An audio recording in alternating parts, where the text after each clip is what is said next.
ما تيجي اقول لك ليه شركة ابل اقوى سيستم واقوى حماية في العالم ممكن تتخيلها، وليه هو ده الحاجة الوحيدة اللي سر نجاحها ومفيش اي شركة في العالم حتى الان عارفة تزعزعها من مكانها. يلا ندخل في الفيديو عشان ما اطولش عليك. تعالى. شركة ابل مشهورة عالميا ان هي من اشهر الشركات في العالم، بل اقواهم سيفتي في العالم. ولما تيجي تتكلم مع اي حد بيستخدم شركة ابل يقول لك السيفتي.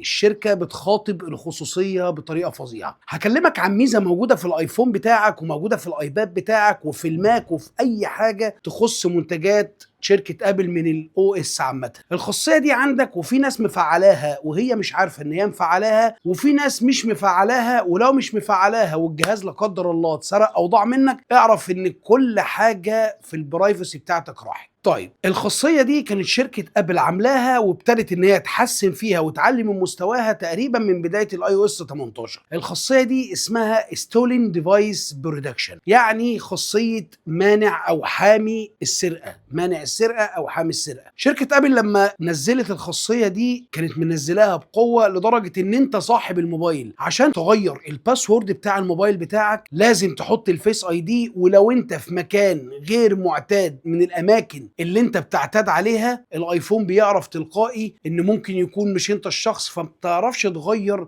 الباسورد بتاعك قبل ساعة عشان تتأكد ان انت فعلا صاحب التليفون. او لو لا قدر الله التليفون مسروق يقدر صاحب التليفون يوصل في خلال ساعة للحرامي. طيب ازاي الحرامي هيبقى عارف الباسورد بتاع موبايلك؟ بص، يا شركة ابل قالتها بطريقة شياكة شوية. قالت لك ان ممكن يكون في حرامي بيتتبعك، يعني مراقبك، فشافك وانت بتحط الباسورد بتاع تليفونك، لاي يكن مثلا الفيس اي دي ما كانش مجمع ولا حاجه فحطيت الباسورد بتاع تليفونك فالحرامي نقر الموضوع ده. طبعا هي ابل بتقولها بشياكه شويه، مش عايزه تقول لك ان ممكن الحرامي ده يكون من اقرب الناس ليك، يعني ممكن يكون واحد صاحبك انت مديله الامان ومفكره ان هو محترم شويه. فشركه ابل ما ينفعش تقولها لك بالطريقه اللي انا قلتها لك دي، فبتستشك طريقه قالتها لك زي ما انا بقول لك كده ان ممكن يكون الحرامي متتبعك. فالحرامي اللي سرقك ده اللي هو القريب منك وعارف باسورداتك لو خد الموبايل ده مش هيقدر ان هو يغير الباسورد الا في خلال ساعة. ولو انت مشغل الخاصية بتاعت الستولين ديفايس اللي انا بقول لك عليها دي حتى لو عدت الساعة مش هيعرف يغير الباسورد الا بالفيس اي دي بتاعك انت مهما عمل ومهما حصل. مبدئيا خليني اقول لك نفعل الخاصيه دي مع بعض ازاي او تتاكد اذا كانت شغاله عندك ولا مش شغاله. اول حاجه انت بتعملها ان انت بتروح على السيتنج، بعد كده بتنزل تحت للفيس اي دي، بعد كده بتحط الباسورد بتاعك، بعد كده بتنزل تحت لغايه لما بتلاقي خاصيه اسمها ستولين ديفايس برودكشن، بتخش تتاكد ان هي متفعله اون، وكده يبقى انت فعلتها يا صديقي. بس خد بالك الموبايل بتاعك لو مش شغال فيس اي دي نمرة واحد مش هتشتغل.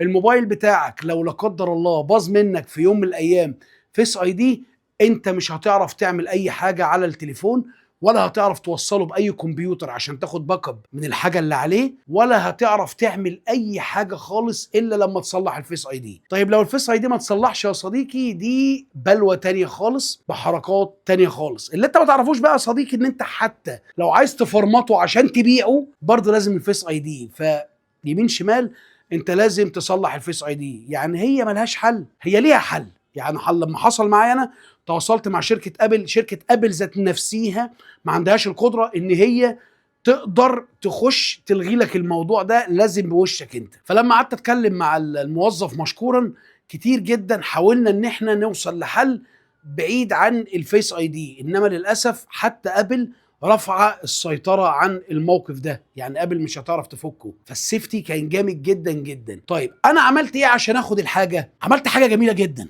حاجة جميلة جدا فوق ما انت تتخيل شركة ابل عاملاها. ودي ميزة لو انت بتفكر ان انت تغير الايفون بتاعك بس انت مجبر ان انت تشتري ايفون تاني فتنقل عليه، فالبيعة بتاعت موبايلك القديمة هتضيع. فتعال اقول لك تنقل حاجتك ازاي. بالمناسبة يلا بالمرة هخليك تنقل حاجتك على الاي كلاود ببلاش ومعاك مدة 21 يوم كامل، يعني تقدر تنقل حاجتك على الاي كلاود ان شاء الله لو 1000 جيجا 1 تيرا تنقلهم كلهم، وبعد ما تنقلهم معاك 21 يوم فري تلحق تشتري فيهم الموبايل الجديد، وبعد ما تنزل الموبايل الجديد تنزل عليه الحاجه. انت كل اللي انت هتعمله انت هتخش على الاي كلاود بتاعك وهتقلب في الاي كلاود وهتلاقي ان هو كاتب لك ان في نسخه مجانيه عندك لمده 21 يوم. بعد ما هتدوس على الباك اب ده تتاكد بس ان انت واصل على الواي فاي كويس جدا، ويكون واي فاي سريع، ترفع عليه الباك اب. بعد ما بترفع عليه الباك اب بتروح للموبايل الجديد اللي انت اشتريته، وبنفس الطريقه بترجع ريستور. كل حاجه عندك على الموبايل من ابلكيشن لصور لكل حاجه بتترفع،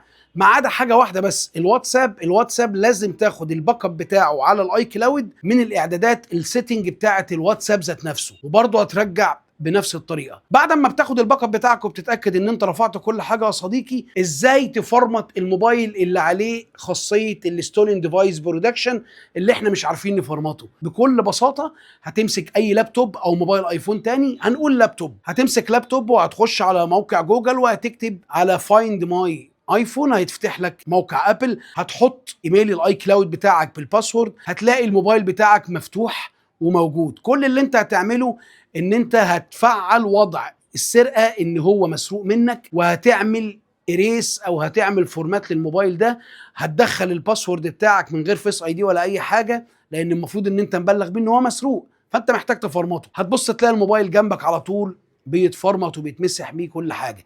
يبقى انا كده علمتك ازاي لو الفيس اي دي بتاعك بايظ ازاي ان انت تاخد الباك اب، لان هو مش هيتوصل على اي كمبيوتر خالص، لانك عشان تعمل تراست بينك وبين الكمبيوتر او اللي هو الثقه لازم الفيس اي دي بتاعك، فمش هتعرف برضو تاخد على كمبيوتر. فالحل الوحيد ان انت ترفع على الاي كلاود بالنسخه المجانيه اللي انا قلت لك عليها، وبعد كده بتروح على اي لاب زي ما قلت لك، تفتح موقع سفاري او تفتح جوجل وتكتب فايند ماي ايفون وتخش تعمل بلاغ على الموقع ان الموبايل مسروق منك. بعد كده تعمل فورمات هتلاقي الموبايل بيفرمت معاك. اتمنى ان يكون الشرح سهل شويه، واسف لو طولت عليك، بس الخاصيه دي مهمه جدا، وانا واحد من الناس وقعت في المشكله دي امبارح او اول امبارح، فالموضوع ده تعبني جدا، فكان لازم ان انا انوه عنه وابلغكم بيه عشان كل واحد ياخد باله. لو انت الفيس اي دي بتاعك حاسس ان هو بيعلق معاك وبيهيس، اجري بسرعه خش على الخطوات اللي احنا قلناها في اول الفيديو، وقف خاصيه الستولين ديفايس بروتكشن، ملهاش اي 30 لازمه معاك. واتمنى ان يكون الفيديو سهل وبسيط، ولو محتاجين ان احنا نعمل فيديو تاني ما عرفتوش ترفعوا الحاجه على الاي كلاود النسخه المجانيه ال 21 يوم اللي قلت لك عليها، لو محتاجين ان احنا نعمل فيديو مخصوص نشرح فيها الطريقه، يا ريت تكتبوا لي في التعليقات. اتمنى ان يكون الفيديو كان سهل وبسيط عليكم ان شاء الله. تابعني يا صديقي لو انت اول مره تشوفني، بنعمل فيديوهات مقارنات بين موبايلات الايفون وموبايلات الفلاج شيب حول العالم، بنحاول بنسعى جدا ان احنا نجيب لك اماكن موثوق منها تقدر تقوم بيها بخدماتك التكنولوجيه، سواء كانت موبايلات او كمبيوتر بي سي او لابتوب او ما شابه ذلك. تابعني على الفيسبوك بيج احمد_تربو، بنجيب عليها عروض هتعجبك جدا ان شاء الله. حابب تشوف فيديوهاتي منسقه تحت بعضيها بعناوينها، هتلاقيها على اليوتيوب تشانل احمد تربو. اتمنى ان انت تشترك في القناه وتفعل زر الجرس عشان يجيلك كل جديد ان شاء الله. استنى رسالك على الانستجرام، واعذرني لو بطول في الرد عليك، ضغط رسائل مش اكتر والله. كان معاك احمد تربو، سلام عليكم.